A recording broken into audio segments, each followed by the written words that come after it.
Baik, kali ini kita akan membahas beberapa soal Olimpiade Matematika untuk tingkat SMA. Kita mulai dari soal yang pertama. Jika 5 berpangkat 3x sama dengan 8, maka hitunglah nilai dari 5 berpangkat 3 plus x. Nah, ini adalah soal persamaan eksponen. Tapi kalau persamaan eksponen yang biasa kamu kerjakan di bangku sekolah adalah yang bilangan pokoknya sama. Nah, kali ini kita akan bahas persamaan eksponen yang bilangan pokoknya tidak lagi sama. Maka kita harus akal-akali supaya persamaan ini bisa kita selesaikan. Coba selesaikan. 5 berpangkat 3x sama dengan 8. 8 bisa kita akal-akali supaya dia berpangkat 3. Nah, 5 berpangkat 3x itu adalah 5 pangkat x berpangkat 3. Dan 8 itu adalah 2 berpangkat 3. Nah, pangkatnya sudah sama-sama 3 nih. Kita tinggal buang pangkatnya. Maka tinggallah persamaan 5 pangkat x sama dengan 2. Kita punya sebuah persamaan 5 pangkat x sama dengan 2. Lalu 5 berpangkat 3 plus x itu artinya sama dengan 5 berpangkat 3 dikali 5 berpangkat x. 5 berpangkat 3 itu nilainya 125. Dan 5 berpangkat x itu dari persamaan pertama yang kita dapatkan tadi bahwa 5 pangkat x itu sama dengan 2. Sehingga kita bisa ganti 5 pangkat x dengan 2. Jadi 5 berpangkat 3 plus x itu sama nilainya dengan 125 dikali dengan 2. Jadi nilainya adalah 250. Itu soal yang pertama.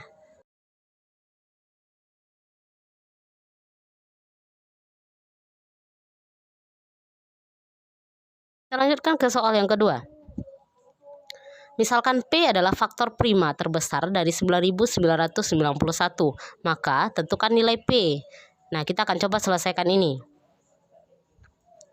Maka penyelesaiannya adalah 9991 itu sama nilainya dengan 10.000 dikurang dengan 9. 10.000 itu adalah 100 berpangkat 2. Dan 9 itu adalah 3 berpangkat 2. Nah, ini adalah bentuk A kuadrat dikurang dengan B kuadrat. Dan itu sama nilainya dengan A plus B kali A minus B. A kita tadi 100, B kita 3, maka 100 tambah 3 kali 100 kurang 3 sama nilainya dengan 9991 tadi. Nah, 100 tambah 3 itu 103 dan 100 kurang 3 itu adalah 97. Karena 103 tidak habis dibagi 2, tidak habis dibagi 3, tidak habis dibagi 5 dan tidak pula habis dibagi 7, maka 103 adalah bilangan prima.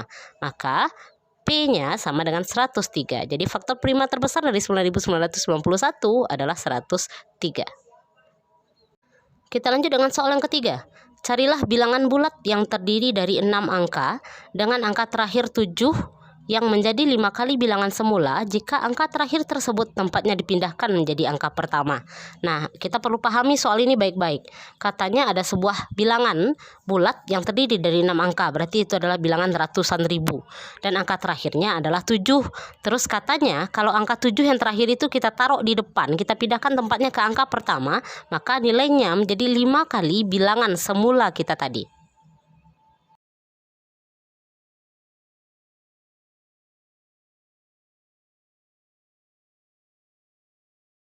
Kita coba selesaikan. Misal bilangan tersebut adalah N, berarti N itu adalah A, B, C, D, E, 7. Bilangan bulat 6 angka yang angka terakhirnya 7. Kita tuliskan dia sebagai A, B, C, D, E, 7. Nah, katanya tadi kalau 7 nih kita pindahkan ke depan, berarti 700.000 ditambah 10.000 A ditambah 1000 B ditambah 100 C ditambah 10 D ditambah dengan E, itu nilainya akan sama dengan 5 kali bilangan pertama.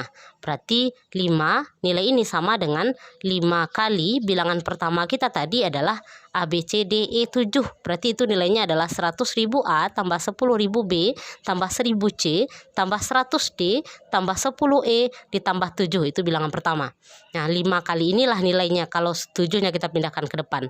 Nah, saat persamaan ini kita selesaikan, artinya kita gabungkan semua yang sejenis. Yang A sama A kita gabung, yang B dengan B kita gabung, C dengan C, D dengan D-nya kita gabung, kita akan dapatkan persamaan 490.000 A ditambah dengan 49.000 B ditambah dengan 4.900 C ditambah dengan 490 D ditambah dengan 49 E akan sama nilainya dengan 699.009. Nah, sebelum kita lanjut, yang tombol subscribe di bawah video ininya masih berwarna merah, silakan diklik untuk mendukung video ini. Terima kasih. Kita lanjutkan. Nah, persamaan kita tadi kita bagi dengan 49 sehingga kita punya persamaan berikut 10.000 A ditambah dengan 1000 B tambah 100 C tambah 10 D tambah E nya menjadi 14285. 14.285. Nah, artinya A-nya punya nilai 1, B punya nilai 4, C sama dengan 2, D sama dengan 8, dan E sama dengan 5. Sehingga kita bisa susun bilangan N yang kita misalkan pertama tadi sebagai A, B, C, D, E 7 tadi, yaitu 142.857. Itu dia bilangan N yang kita cari. Ke soal yang keempat. Jika dua buah dadu dilempar bersamaan, berapakah peluang munculnya nilai mutlak selisih dua dadu tersebut tidak lebih dari 2? Jadi yang ditanya adalah berapakah dadu yang muncul, yang selisih kedua mata dadunya tidak lebih dari 2. Kita coba selesaikan soal yang ini. Nah, himpunan munculnya nilai mutlak selisih dua dadu tidak lebih dari 2 adalah berarti harus muncul 1 dengan 1, 1 dengan 2, 1 dengan 3, 2 dengan 1, 2 dengan 2, 2 dengan 3, 2 dengan 4, 3 dengan 1, 3 dengan 2, 3 dengan 3, 3 dengan 4, 3 dengan 5, 4 dengan 2, 4 dengan 3, 4 dengan 4, 4 dengan 5, 4 dengan 6, 5 dengan 3, 5 dengan 4, 5 dengan 5, 5 dengan 6, 6 dengan 4, 6 dengan 5, dan 6 dengan 6. Nah, itu semua muncul mata dadu yang selisih kedua mata dadunya tidak lebih dari 2. Nah, ternyata semua ini berjumlah 24 buah.